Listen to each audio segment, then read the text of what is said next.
name is Ifigenia Kastamoniti, and I'm part of the team of the school. The school was founded in 1981 by Jeffrey Farthing and other theosophists. This year, we are focusing on the study of the secret doctrine. We are also offering lectures, online courses, and seminars on a variety of topics. We suggest registering for our weekly newsletter so you can keep updated on our program and not miss anything. The European School is a not-for-profit organization, and the large majority of our programs are free of charge, so please support the work of the school by making a donation. Our online lectures, but not seminars, are also transmitted live on our YouTube channel, and you can register to our channel by visiting the link you see on the chat. We also have a monthly appointment with the Healing Circle, facilitated by Juliet Bates. If you would like to participate or wish to include a name in our healing book, please send an email to eustheosophy@gmail.com. As you all know, the European School has undertaken the mammoth task of reprinting the entire contents of Lucifer magazine. Lucifer was a monthly journal founded in September 1887 by Elena Petrovna Blavatsky and ran until August 1897, when its name was changed to Theosophical Review. So this task involves compiling around 15,000 pages to be published under selected topics as the Lucifer collection, which will be divided into the Blavatsky years and the post-Blavatsky years. This is as large as the entire collected writings of Madame Blavatsky, edited by Boris Tzirkov. Now, following the first volume of the Lucifer collection, the Blavatsky years, which was titled Poetry, Aphorisms, and Proverbs, hot off the presses is the second volume, The Last Song of the Swan, with the much anticipated editorials 1887 to 1891, written by Elena Blavatsky for her Lucifer magazine. This is truly a unique volume of her writings and a must-have for your library that you can order now from Amazon. We are glad to inform that we also have finalized Volume 3, The Blossom and the Fruit, and Volume 4, The Talking Image of Urur. Volume 5, Dreams, Visions, and Tales of Wonder, as well as Volume 6, Ghosts, Vampires, and Strange Tales are underway. Today our lecture is by Keith Pritsker on The Secret Doctrine, A Timeless Guide to Self-Discovery, Part 2. Our next Sunday lecture will be with Edward Abdil, who will speak on Hidden Liturgy, Part 1. Thank you for listening so far, and now it is my honor to introduce our speaker, Keith Pritsker.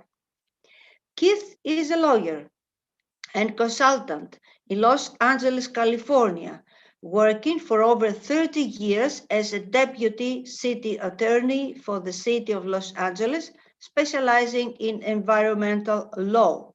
In the 1980s, he helped to establish and then chaired the Los Angeles County Bar Environmental Law Section, the first of its kind in the nation. He has also worked for the city of Simi Valley, private clients, and law firms. He has been repeatedly honored by his peers for the quality of his work. He has also been an associate of the United Lodge of Theosophists and a member of international theosophical conferences for many years. The way today's meeting will be conducted is that your microphones will be muted and you will not be able to unmute yourself. After the lecture, if you would like to ask a question, you can either write it on the chat or use the raise hand icon option in participants. Your microphone will then be unmuted so that you can ask your question.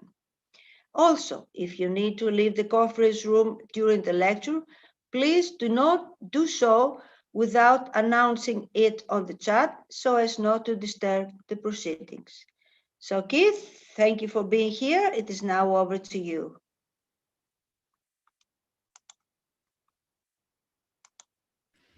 Kids, just a minute, please. You have need to to unmute unmute yourself. I will invite you to.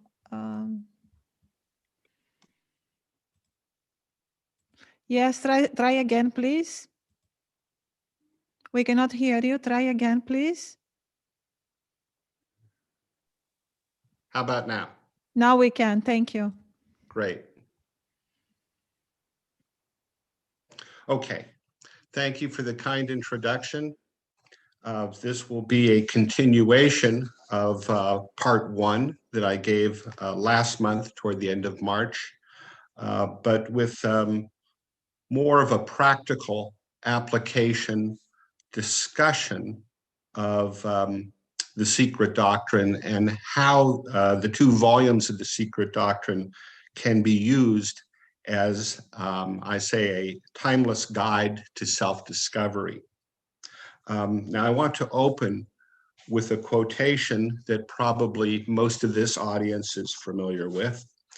It's from HPB and a letter that she wrote to the Convention of American Theosophists in April of 1891, shortly before she passed away. And toward the end of that letter, she wrote, "After all, every wish that I can utter are summed up in this one sentence, the never dormant wish of my heart. Be theosophists, work for theosophy. Theosophy first and theosophy last, for its practical," and she italicized that, "practical realization alone can save the Western world from that selfish and unbrotherly feeling that now divides race from race, one nation from the other, and from that hatred of class and from social strifes that are the curse and disgrace of so-called Christian peoples. Theosophy alone can save it from sinking entirely into that mere luxurious materialism in which it will decay and putrefy as older civilizations have done.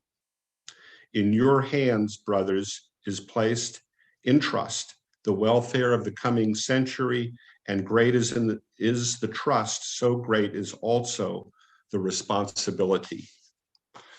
So it's a very beautiful passage, and the part that I want to at least begin our discussion and focus on as it relates to the secret doctrine is the term practical realization of theosophy.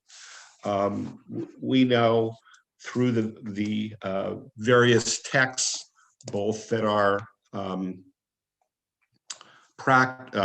give us theory as well as devotional texts, that there's a lot that has been given to us, and we are fortunate to be in an era, to live in an era where we are the recipients of all the work that was done at the end of the 19th century by HPB and her colleagues.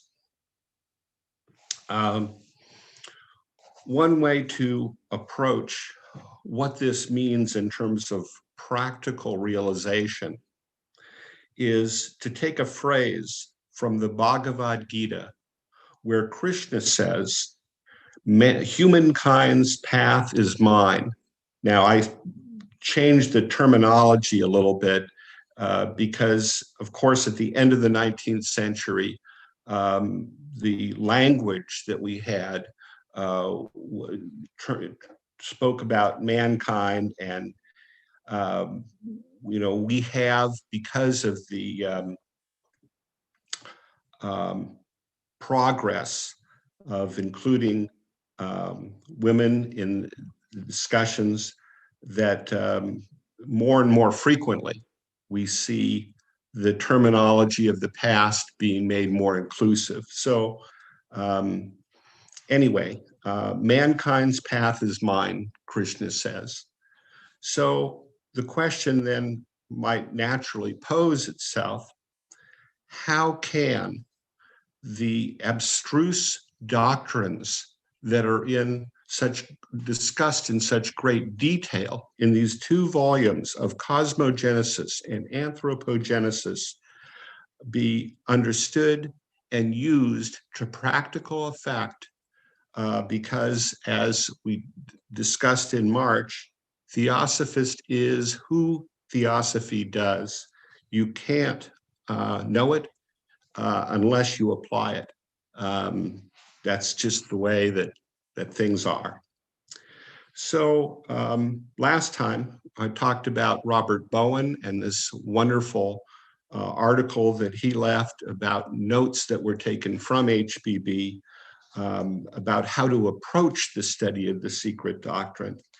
And one of the things that I brought to the fore last time was HBB's comment that even if it takes years, we need to begin with the 3 fundamentals at the beginning of volume 1. Once again, what are those fundamentals? We could sum them up in 3 terms: unity, responsibility, and hope. Now, the first concept of unity is explained in the entirety of the lengthy volume 1 of Cosmogenesis. It gives us an intellectual framework, or another term that is sometimes used is mental furniture, for our ability to try to get our minds as well as our hearts around the idea of there being a fundamental unity that underlies the tremendous diversity that we see within the world. And once you have that, then you have a basis for understanding the world and humanity as essentially of one source from which it has come and one source to which it will at some point in the future return. But then that leads us to our second and third fundamentals. The second being that of responsibility, or we could talk about it in terms of karma. And the third being the idea of hope, or the term of the idea of reincarnation, that what we can't accomplish today, we may be able to accomplish more easily in the future, if not in this life, in another. The application of those principles, HPB and other students of Theosophy have pointed out, could lead directly to a tremendous decrease in the amount of strife that we see in the world, where people are constantly struggling to get what they can of goods and resources, because they are pursuing their lives from the viewpoint that this is the only life I have and I better get what I can now. If you had a broader perspective, then that desire to fight with or against others for the things that you perceive as the good things in life becomes less of an obstacle if we're working from this viewpoint of responsibility and hope, and with of course, the most important is the fundamental unity from which everything is sprung. Now, in terms of those second 2 fundamentals, they are integrated into volume 2 of the Secret Doctrine, Anthropogenesis, explaining how humanity came to be and suggesting what the future of humanity will be going forward, especially in terms of what are referred to as rounds and races. But rather than get into the detail of that, I think it is useful to point out in summary that oftentimes Theosophists are referred to as short-term pessimists and long-term optimists. Now, those who have been students of the philosophy for some time will know that we have recently completed the first 5,000 years of a spiritually dark age called Kali Yuga, that will continue to go on for over another 400,000 years. One of the students of a theosophical Zoom gathering recently pointed out that if you use the mathematics that are given to us about the different the age of humanity and the different ages that we have gone through since the incarnation of mind, going back millions of years, and you look at the average of egos reincarnating every, say, 1,000 to 1,500 years, when you do that math and divide it together, you come up with a general number that, using that average, that we've each have behind us over 12,000 incarnations to get to the point where we are now. As I'm sure most of this audience knows, we're about halfway through this long period of manifestation. So we probably have at least another 12,000 lifetimes ahead of us in this great Mahamanvantara of which we are a part. When you stop to think about it that way, then you get a different perspective, certainly, than the perspective that many of us have grown up with. And that's one of the very wonderful things about the philosophy of theosophy, that it gives you a perspective that is really impossible to find elsewhere, a perspective of many eons of experience and of ups and downs, and consequently, from the point of view of this philosophy, we don't become as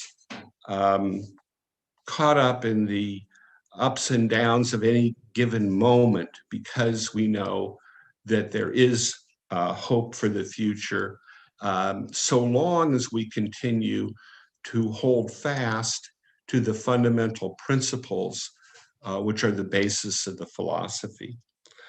Now, one of the aspects of that quotation that I started with from HPB to the American Theosophists was to talk about, and let me go back to her exact wording for a moment.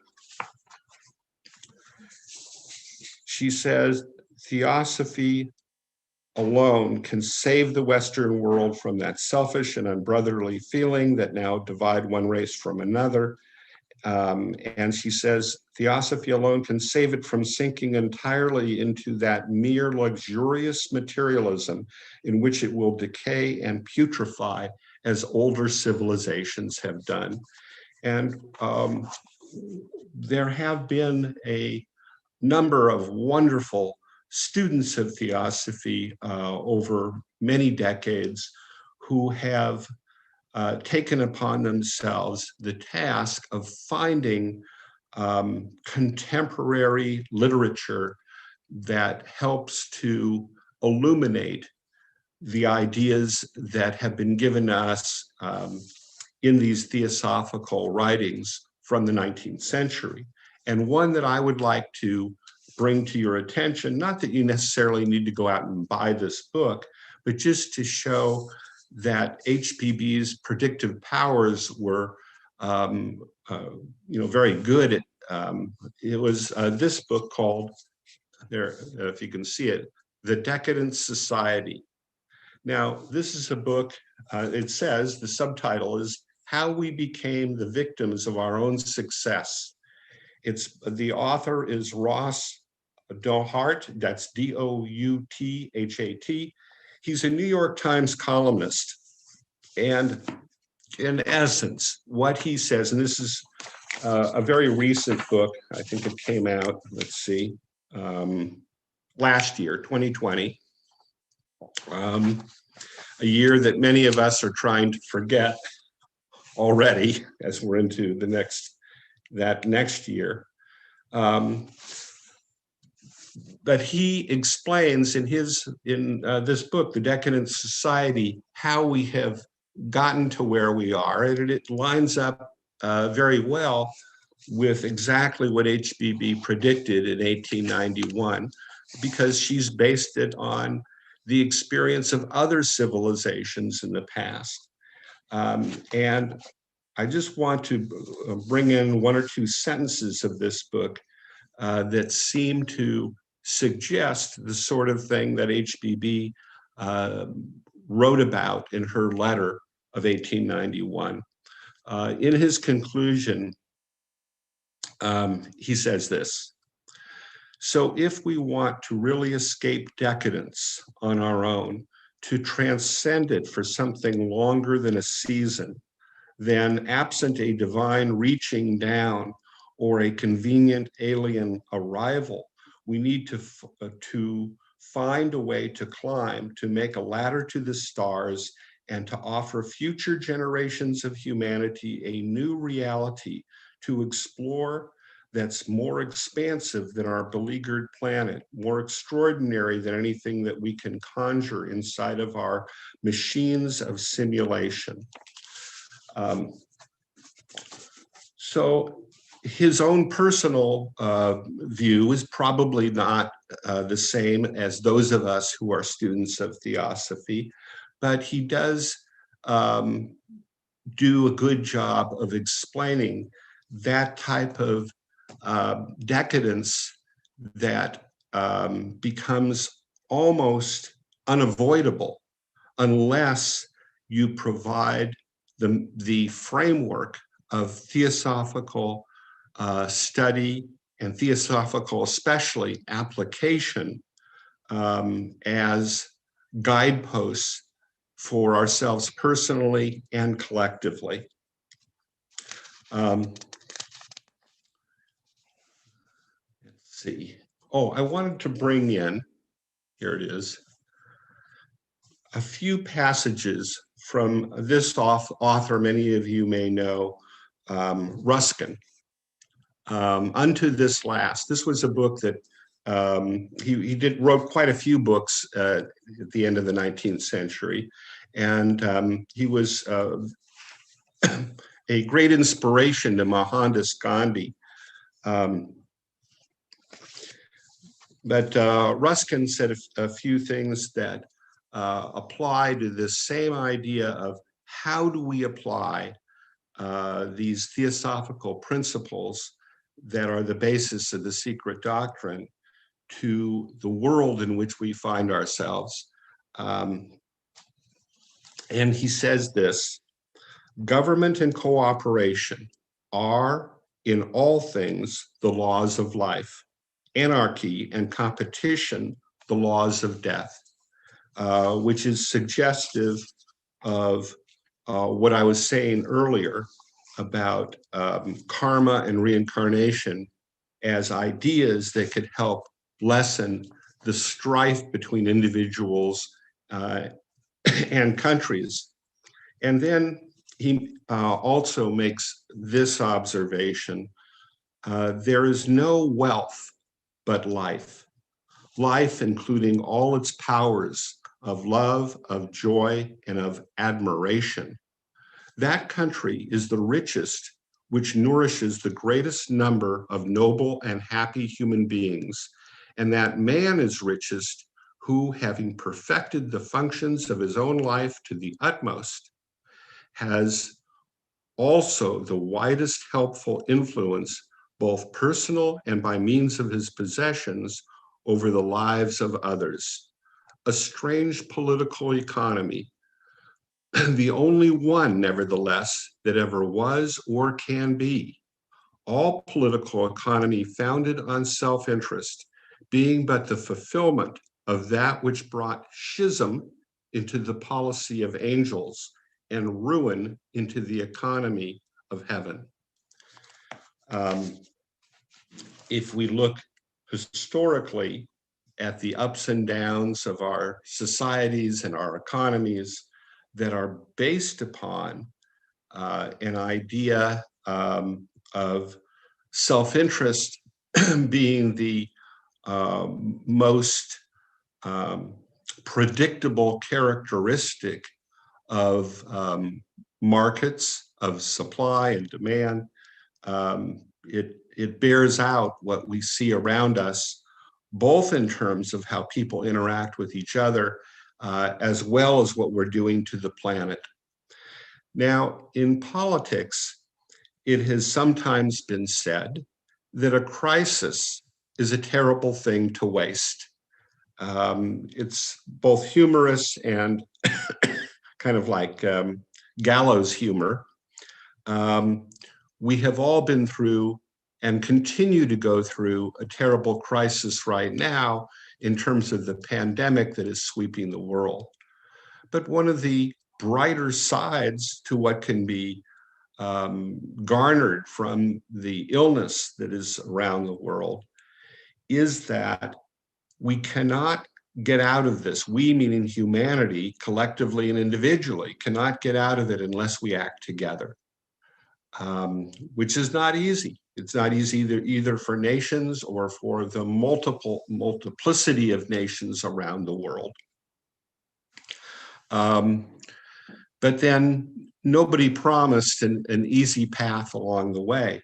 However, if we learn from what we're going through in this pandemic, then hopefully we can generate some mechanisms for trusting one another and acting together to allow us to come out of the illness, the death, the destruction of economies around the world. And my hope is that that may serve as a precedent for, of course, the next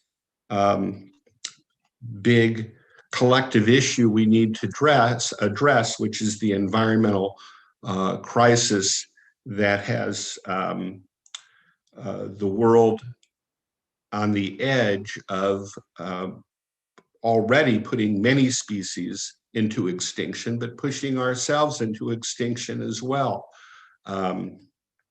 because of our use of carbon and methane and other things around the world. So that's my hope for the future. And it might be a little bit of a disappointment to some of the students who are part of this Zoom collectivity that I have not gotten into greater detail analysis of the terminology that HPB uses in these two volumes. But I wanted to keep this on a more practical and universal level with these fundamentals, even though I could have talked about a lot of other things and many of the other speakers. And I am very grateful to have discovered this European school. And there are extraordinary members and presenters who are very good, much better than I could be in getting into the details of various aspects of the philosophy. But perhaps because of my own background as an attorney and as a municipal lawyer dealing with practical problems, I thought it might be useful to give a perspective of looking at the secret doctrine from the point of view of how can we most directly and personally take advantage of the essential ideas of the philosophy for our own benefit and those that we encounter in the world. And that's what I've attempted to do here. So I realize that I've only used about half of my time. I appreciate the fact that I was given a full hour at which I could have spoken, but I would prefer to, excuse me, close out my formal presentation at this time and then go to questions and answers, because often the most beneficial part of these presentations comes through the question and answer period. So thank you again for allowing me to make this presentation.